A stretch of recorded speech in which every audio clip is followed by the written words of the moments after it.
It feels like as we're stepping into this new thing, we're learning about creativity and fullness and abundance in that factor.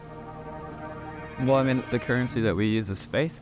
So we built a record label on faith, and we are still building it. And it's funny how people who aren't a part of the whole story, the whole journey, it's harder for them to see just how much has actually happened.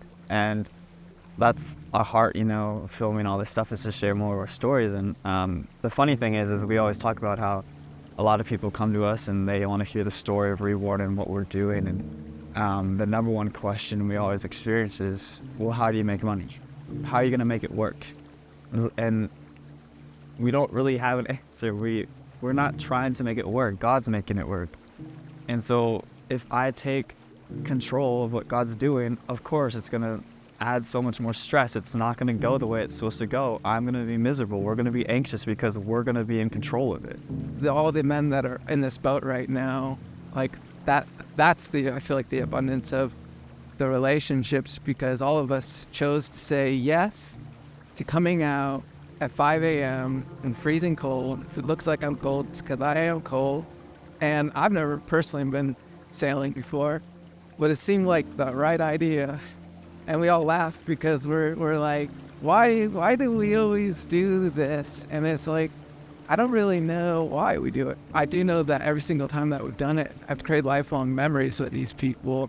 The world looks at, what's your business strategy? What's your building blocks? What are your practicals? And all those are good, but the Lord's like, how's your family doing? Do you love one another? Is everyone okay? Is everyone feeling seen? Do they feel valued? Do they feel cherished? And that's God's business strategy.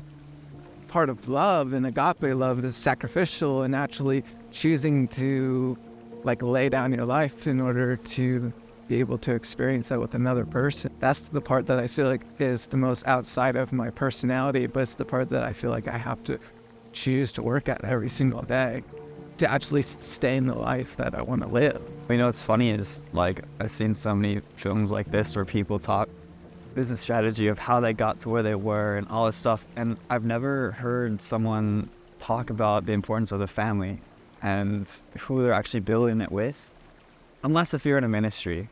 And we are in a ministry, but we're also building a business, and this business is a family. Our building block, our cornerstone, is the relationship we have with the other people. And if we have a business venture that will be at the expense of someone else, we won't do it. One of the lessons that I'm learning is the prolonged waiting period. I've chosen to live this life where I've given complete control over to the Lord and allowing the Holy Spirit to lead my life. And right now I'm walking towards marriage, and we're building a community and building these businesses. And I sit here and, I was talking with my girlfriend yesterday, and she wanted to talk about the practicals of marriage. And it's so weird because when it comes to the creativity and the art and all these things, that's the thing that I thrive in, and that's what I'm good at. Then you start talking about health insurance and, financials and all that stuff. And then all of a sudden, I just I shut down a little bit, because it's this part of growing up that I don't really know how to comprehend.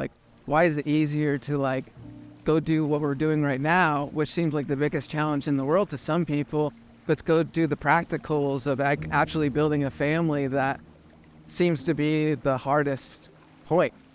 It's just a refocusing is what it is. And it's so funny to watch humans focus on all the things that are lesser than. And I think we're learning and we're training ourselves to look at what God deems important.